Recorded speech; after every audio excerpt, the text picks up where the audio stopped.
आज दिल्ली के शिक्षा मंत्री और डिप्टी सीएम और देश में एक शिक्षा क्रांति लाने वाले क्रांतिकारी हमारे एजुकेशन मिनिस्टर मनीष सिसोदिया जी को मिलने आए थे।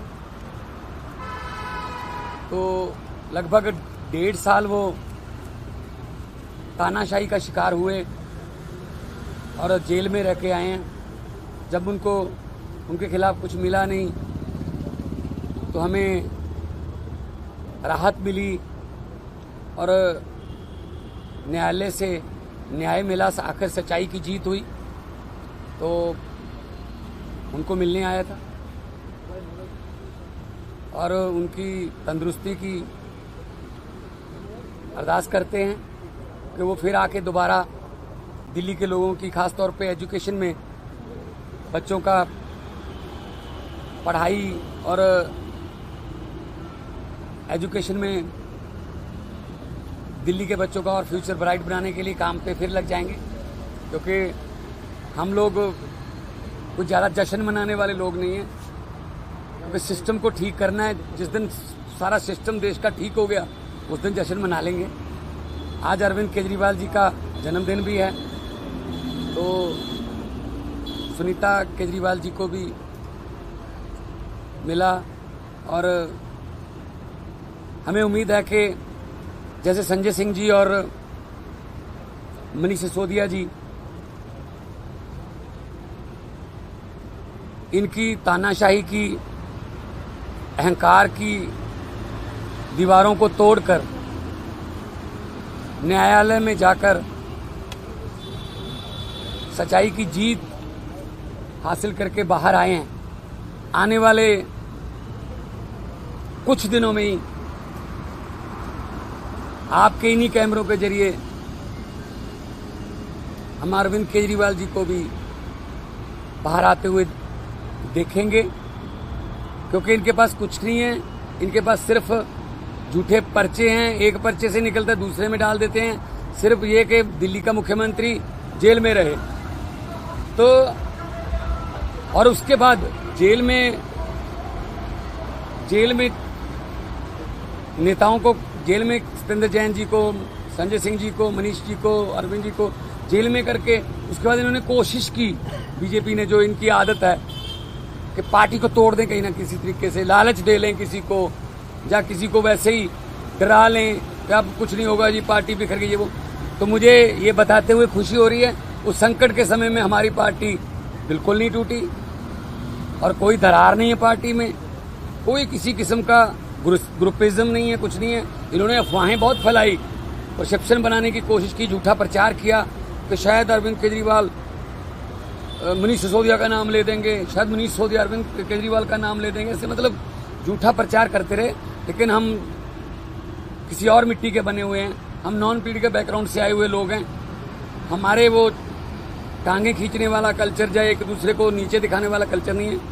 हम वो पत्ते नहीं जो शाख से टूटकर गिर जाएंगे। आंधियों को कह दो अपनी औकात में रहें। तो पार्टी और मजबूत होगी। मनीष सिसोदिया जी के आने के बाद पार्टी और मजबूत होगी और खुद भी वो बहुत मेंटली तौर पे स्ट्रांग होके निकले हैं। और ऐसे ही अरविंद केजरीवाल जी मेंटली तौर पे और स्ट्रांग होके निकलेंगे और ये पार्टी जो है आने वाले फ्यूचर में देश का जो भविष्य है, देश का जो फ्यूचर है, वो आम आदमी पार्टी है।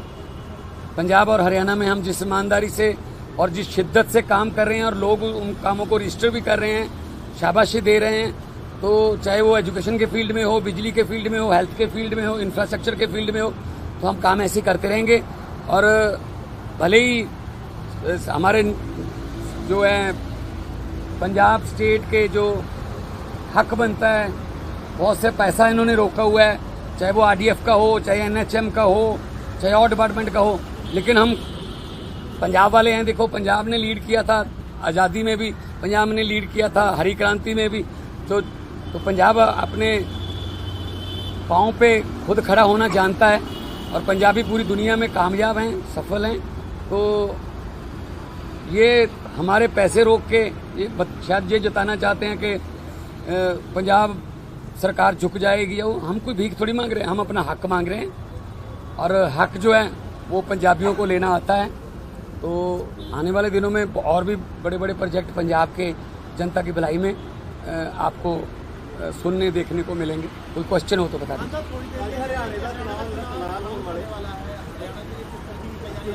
बिल्कुल, देखो हम नेशनल पार्टी हैं, हम हर एक चुनाव लड़ेंगे, चाहे वो गांव पंचायत का हो, चाहे ब्लॉक समिति का हो, जिला परिषद का हो, नगर निगम का हो, कॉरपोरेशन का हो, एमसीडी हो, तो हर चुनाव लड़ेंगे। और आज इलेक्शन कमीशन की प्रेस कॉन्फ्रेंस है, कोई भी तारीख डिक्लेयर होती है तो हम लड़ेंगे। और शायद पंजाब के 4 बाई इलेक्शन भी हैं, तो शायद उनकी भी तारीख साथ में आ जाए। तो हम हर अपना एक एक कार्यकर्ता हमारा जोश में है और पार्टी के पंजाब के 2.5 साल और यहाँ के 8.5 साल के काम, हम स्कूलों की, अस्पतालों की बातें करते हैं, हम धर्म की या समाज को बांटने वाली नफरत की राजनीति नहीं करते। डॉक्टर हड़ताल पे पंजाब की पूरे देश ट्वीट करके कहा है कि इंडिया उनके साथ उनकी लड़ाई में, आप क्या कहेंगे? नहीं, बिल्कुल इकट्ठे हैं जी। और अहंकार जो था वो 2024 के इलेक्शन में टूटा है।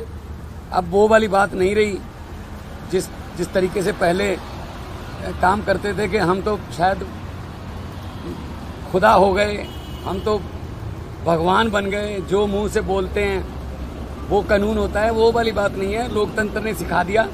तो जितना लोकतंत्र में सीखते रहेंगे अच्छे रहेंगे। वरना आपको पता ही है, देखा है आपने सबने कि ब्रेकफास्ट ढाका के प्राइम मिनिस्टर हाउस में था, लंच भी रखा हुआ था, 100 बंदे ने मिलना था, लेकिन वो लंच वहां के प्रधानमंत्री को नसीब नहीं हुआ। जनता लंच करके गई है उनके घर पे। पब्लिक है जी, तो पब्लिक है, जब चाहे पब्लिक आदमी अर्श पर, जब पब्लिक चाहे आदमी फर्श पर।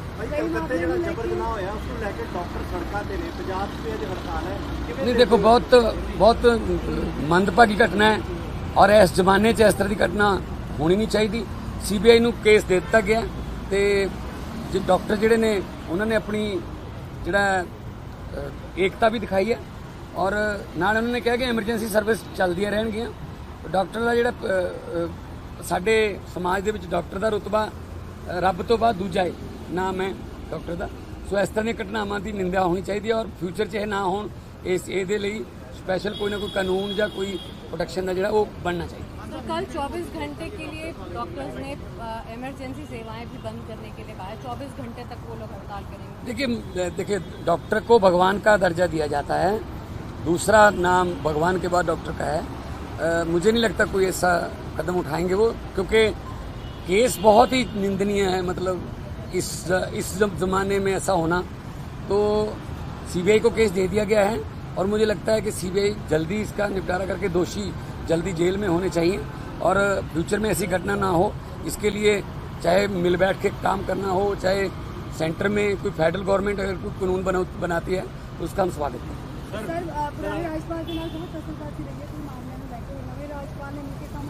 बिल्कुल कराएंगे जी, जो राज्यपाल के अधिकार हैं वो अपने अधिकारों का इस्तेमाल करें। जो एक लोकतंत्र में एक चुने हुए मुख्यमंत्री के, चुनी हुई सरकार के अधिकार हैं, हम अपने अधिकार, और क्लैश नहीं ऐसा होगा कि कोई किसी काम को रोकना है, मिलकर काम करेंगे। देखो राज्यपाल जो है वो सेंटर और स्टेट की गवर्नमेंट के बीच में ब्रिज का काम करता है, पुल का काम करता है। मुझे उम्मीद है कि हमारे पंजाब के जो राज्यपाल अभी नए गुलाब चंद कटारिया जो आए, वो 8 बार के विधायक भी रहे, 1 बार MP भी रहे, मंत्री रहे और असम के राज्यपाल भी रहे, बड़ा तजर्बा है उनके पास। तो हमारा पैसा जो रुका हुआ है वहाँ पे या कुछ बिल रुके हुए हैं, तो मुझे उम्मीद है कि वो, क्योंकि एक बहुत सुलझे हुए और एक्सपीरियंस्ड राज्यपाल हैं, तो हमारा वो मसला भी हल करवा के देंगे। और मैं आज भी मिल के आया हूँ और कल भी 15 अगस्त में हम साथ थे राजभवन में, तो हम इकट्ठे मिल के काम करेंगे और पंजाब की तरक्की के लिए काम।